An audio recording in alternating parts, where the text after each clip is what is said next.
This is Erica with Lvnding here at Launchpad, and I have Ward Andrews with me. Thanks, How Erica. are you Excited to be feeling? here. Thanks, I'm feeling Ward. great. It's fun to talk about music. This is easy. Perfect. Well, let's get into it. So, your project, Do You Hear Me Now, coming out August 23rd. Do you want to talk a little bit more about what inspired you and how you got here? Yes, I'm so excited to share. It'll be my first single. It'll be my first release. So I'm excited just for the fact that for years I've been working on music Mm-hmm. for fun, and now it's like, all right, let's present something more formal and serious and fun and energetic. And I feel like Do You Hear Me Now is definitely going to be that. Okay. It's elements, when you hear the track, there's elements from a lot of experiments I did for years that sort of like pop up and down as there's this long introduction to the track, and then you get into more of the meat of the track, and it's really just a dance track with a simple message of like, do you hear me? Like, can you hear what's happening? Can you feel the vibe that's coming out? And I'm just ready for people to hear it and get feedback. Should be fun. I was listening to it when I was getting ready, and I was like, "Oh, this is like nice. I wish I was on a beach right now. Definitely Okay. that like aloha, feel good vibe." Nice. That's what I was I getting love that. into it. That's good. So definitely gonna be a club banger. Hearing, gotta get that nice little refresh in the club. Thanks. Yeah. My sound is more, it's less club, more progressive. I Mm-hmm. guess if people try to label everything, I get hung up in trying to figure out what people are using for the right word for their label. But I just feel like it's dance music. It's Yes. fun. And it's maybe not as hard hitting as some club tracks. There's more melodic elements. Mm-hmm. And I really come from a background of loving the melody, the bass line, how it fits together. And so that'll always be in my tracks. And it definitely comes through in this first one. So it'll be fun to have that out there. I'm excited. I'm excited for Thank everyone you. else to hear it too.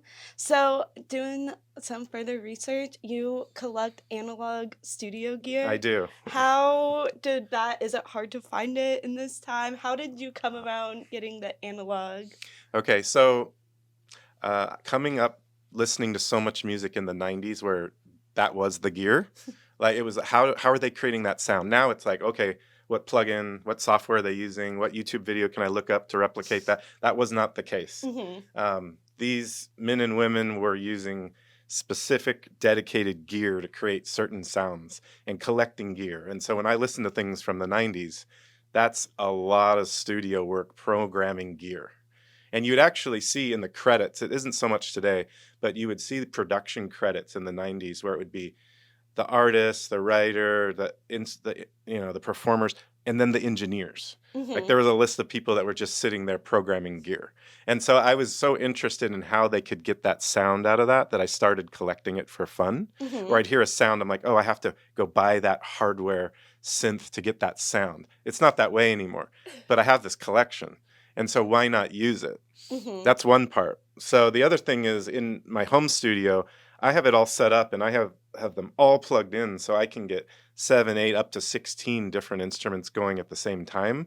And just dialing the physical knobs and playing with things just has a way of creating something that maybe I wouldn't by just touching the trackpad or like Mm-hmm. moving around on the laptop.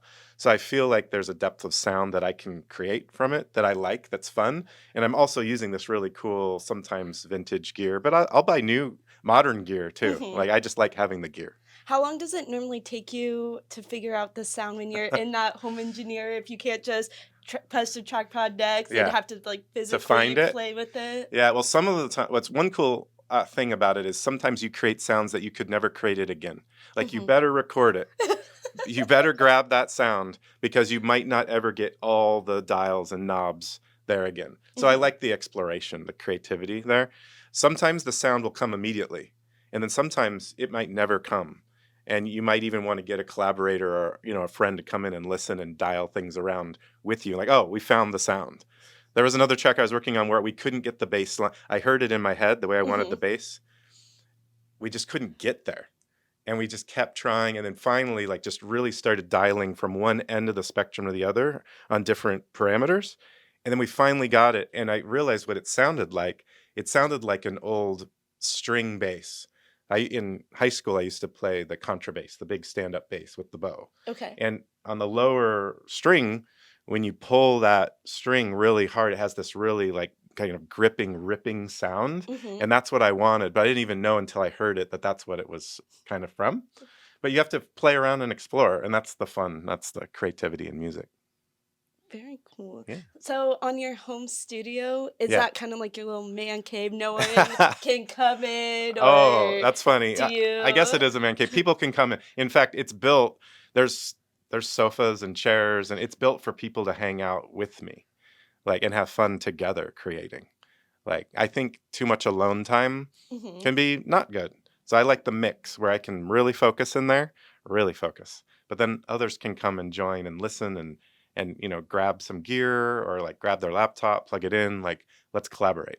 I think that's really important. Who is your dream collaborator? Dream collaborator. Can I list more than one? Oh Because yeah, that would be hard yeah. You to can say list as one many as you want. collaborator. Wow. So where should I even start?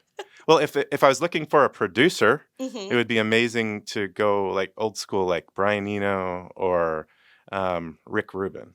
Like go old school. Really, producers that want you to pull your ideas and sound out of you. Mhm. So I'd be interested in that. Let's take it more like modern. Like if I were doing a collab with modern electronic dance music, Cascade, um, K5. Um, I really like Tin Liquor Okay. um, a lot. And then the more I listen to Tin Liquor, the more I'm like, these guys are incredible. And they're coming to Phoenix at the Van Buren, so I'm going to that show. It'll be great. And then I'll throw out one that might get edited out because it doesn't like our listeners will be like, I don't know if I like this guy anymore. But I actually think Taylor Swift would be interesting Okay. because she's so imaginative, hardworking, creative, pushing other things than what I'm doing. But Mhm. I would love to do the remix. Like I would like to take one of her tracks and do a remix. I feel like that'd be cool, and Yeah. just expand on all like realms of people, that you're Yeah. not just isolating from here, Yeah, isolate and I'm getting really not that about that. sound. Like, I really am broad in everything that I do, and I'm not limited to certain things. So I wouldn't want to limit myself by going to a too much of a commercial pop success collaborator. Mhm. Like, why not? And let's take that sound and bring it into a new realm, more of a progressive house rave sound. Like, that can be done. It just Mhm. hasn't done a lot, but it can be done. And I think when it's done well, it's incredible. Mhm. So, like, Coldplay had Tiesto do a great remix of one of their tracks, and they actually perform that version when they perform. And I think that kind of crossover can happen more and more, and it is happening. But I would like to be a part of that collaboration. Hey, you gotta be the Wow, trailblazer why where you not? can. Exactly. What got you into music? Oh man. So I just feel like it's always been in me, and I've always kind of pushed it aside as like a hobby Mhm. or as, oh yeah, music. But later now in my life, I'm like, no, let's put it more to the forefront because that's what brings me so much joy. Mhm. And even in connections I've made with others, often it's through music. And some of my best experiences in life have been around music. So why not bring it to the forefront? So I just find so much joy and happiness from music, in listening, in sharing. I really loved making, this is old school again, dating myself, but in the 90s, I loved to make cassette mixtapes and give them to my friends. I Mhm. did that all the time. So that brought me a lot of joy. But I always thought of it as a hobby, like, oh, now I got to go like find a job and I got to go support my family and I got to do all that. So it's always been on the back burner, but now I'm at a spot where I've got the time. So Mhm. let's really jump into music the way I always should have. Growing up, you said that like music always inspired you, that Mhm. you're making the cassette There mixtape. you go. I had to pause on the Hold on, wait, what is that word. Like, technology? going back to the Cassette analog, mixtape? I can't just go on Spotify and No, there's press no such thing play. as Spotify. What music are you listening to? What inspires your Now sound? Now, or back then? then, Okay, that's great. like, what influenced you to get to where you are right Yeah. now? So remember, I couldn't just go to Spotify. I had to get on my bike, ride down to the record shop, you know, and not Tower Records or Zia because it was all the same stuff. Right. So Stinkweeds, Kimber Lanning's record shop, used to be right in like the Tempe Mesa border. It used to be right at like, I think Southern and Dobson. And I would ride my bike a while to get to her shop because she had import singles from the UK Mm-hmm. and had a really broad spectrum of music. So I would pick up these, usually they were like remix singles from New Order, Pet Shop Boys, Depeche Mode, like Brit pop, that also were interested in dance music, Mm-hmm. but they would have these underground remixers do their European remixes. So I had to buy these CD singles and then bring them back and listen to them on my little Discman. And then I had to get it. I had a mixer and had to get it on the cassette so I could make these mixtapes of the music I liked to Mm-hmm. share with my friends. But what was happening the whole time was I was educating myself about the whole house scene, because all the producers that they picked for the remixes Mm-hmm. were all of those guys. And so I just, by a roundabout way, discovered all of that. And I liked the normal versions, but I liked these crazy 12-inch club remixes. Mm-hmm. Right. So I really was inspired also by a lot of the British electronica. So Orbital, Future Sound of London, Seafeel, Autechra, Warp Records, all of that in that era. Mm-hmm. And then as progressing forward, I really like a lot of the things that were happening on Ninja Tune, that label, and are really now Anja Deep, and just their whole catalog, all of their artists.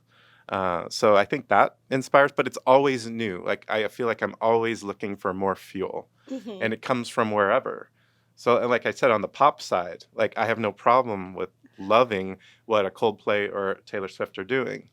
And I think the only common thread, it's like my long-winded answer, but I love music, is that my favorite band of all time is Pet Shop Boys, which is a British duo, pop duo, started in the 80s. They're still creating tracks today, 40 years later. And their whole thing is that if you ever want an education on the history of club music, Mm-hmm. listen to their catalog from beginning to end, because they wrote pop songs, and then whatever the most popular club sound was, they brought it in Okay. for 40 years. They still do it today. Like their new tracks sound like modern dance rave tracks, right? So I think it's a really fun band because Mm-hmm. they write really interesting lyrics that I like. I like the British sensibility. A lot of the catalog I described is from Europe, especially from England, and they're kind of the quintessential like British pop dance crossover band, and I just love them. So that's my long answer to your question. You come from a background of art and design. Yeah, How does your love and creativity of these different arts and the different design components influence yeah. you? I Just you, your music, Yeah, thank you. everything. So I love art and design, and so that's the career trajectory. That's what I took. So I went to school and I ended up meeting some people doing some interesting things in design that also loved the music I loved. Mm-hmm. And so they introduced me to a lot of, again, British design agencies like Me Company and the Designers Republic. People are going to have to look this stuff up. This is like from another era. But that style of music and design Uh-huh. was so informative. So a lot of the bands I was listening to had really amazing record cover art. And it was really coming out of a couple of these studios, like Attic, Me Company, Designers Republic. So if you Google that or Pinterest that, you'll see all this stuff, and you'll see how that fits together. So I learned design through my love of music, and then I have a studio art degree in graphic design, Okay. and then I worked at a couple design agencies, and I started my own. So the last 20 years, I've had my own software design company. We design apps, mobile apps, desktop apps for really big brands, for small brands. And then I've built a team of really amazing creators, designers, programmers. That's what we do every day. So that's my firm, Draw Backwards. That's what we do day to day. But the cool thing is my team's amazing. They do so well, and I have some time to now work on music. But that's how so music really led to design, Mm-hmm. and then design, I think is leading back to music, because anytime I'm in that software now, so when I'm working on music, I feel like I'm in design apps. It's very similar. Copy, paste, try things out, have different versions, have different layers, take things out, pull things in. So the design process on the computer and the music creation process on the computer, for me, are almost identical. Like my brain's working the same way. It's just more about hearing it than seeing it. Very cool. Yeah. So you the Drawback is Draw what? backwards. Draw backwards. Yeah. What type of apps are y'all Yeah. designing for these businesses? So we did a bunch of work for a major hotel chain. And so when you book hotel rooms, Mm-hmm. it should be a simple It process. should be. And sometimes it's not. But we made it simple for a major brand and for some of their other brands. And that was a nice project. We worked with Insomniac Games. They did a lot of, especially if you're a PlayStation person, Mm-hmm. some of the really best PS3, PS4 games, Ratchet and Clank, Resistance. Did some great work with them, designed their site, figured out a way to hook up their website to the PlayStation Network. So as you interacted with the site, it would Mm-hmm. unlock things in the PlayStation for you, like different backgrounds. Mm-hmm. That was a really fun project, really cool guys to collaborate with. We've really done a lot of cool stuff. So a lot of it's stuff that we have contracts that say we're not allowed to talk about it. Right. So, but those are two that are pretty good public-facing ones, and I'll stick with that. Okay. Thanks. What is your like future goals for this year that Yeah. you are, now that you do have the time to release the music you want? You do have Yes. your single coming out Yes. August 23rd. Thank What are you. some career goals, year goals, That's life great. goals? Life goals. So I will say, as far as life goals, I really feel like I've done all the things I want to do. So it's all like a game now. It's all Okay. for fun. And that's a really good place to be in. Mm-hmm. So some fun goals for music are that I would like to share. So my music's all about positivity and good energy and Mm-hmm. feeling good energy with other people. And so that's what you're going to receive from me. So I feel like music for me is a vehicle to deliver really positive vibes. Mm-hmm. Okay, so that would be a goal, that I would build an audience that would enjoy and appreciate that kind of music. Another goal would be to do remixing with artists that I love and collaborate with it, because Mhm. I learn best through collaboration. Right. So I would love to do more of that.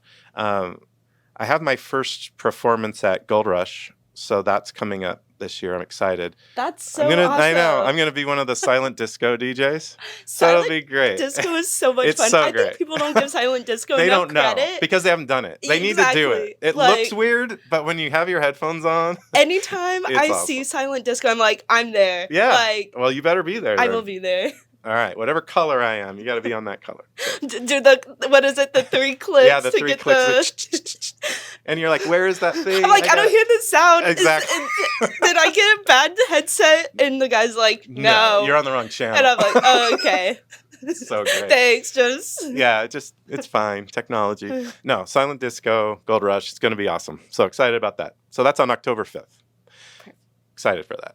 I think from there, then just building more performances. Mm-hmm. But I'm not into volume. Like, I don't want to do it. I don't have to do it all the time. I just want to do ones where I know I'm going to be with a crowd that likes the style of music that I'm doing, that we're going to have fun doing it. I think a goal would be, it's always good to set a big, ambitious goal. Yes. I think it's just important. Right. So a big, ambitious goal would be that these tracks would come out and there would be momentum and there would be excitement built around it.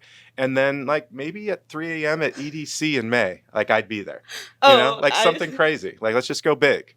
And so the that's fireworks, the nice little drone show. Yeah, we got drones going. We got fireworks overhead. Like, why the not? Ward Andrews, Yeah. like, flashing in the drones. Yeah. All right, let's make that happen. I'm with it. So we could call Pascal up right now. I know. Let's do that. Like, Let's do that. If you you know know- him well enough, let's chat. I mean, you can only send so Pascal. many DMs. Like, it's okay to be Delulu as long as it's not harmful. Like, you gotta manifest the Delulu. But Delulu, tell me more. I don't know what Delulu is. It's like delusion. Oh, but No, I'm not Delulu. No, but not like delusional, but like the Delulu manifest best life. Oh, yeah. So like Okay. big dreams. Well, all of that's going to happen. Exactly. This is not Delulu. Not is like, Delulu. this is going to happen.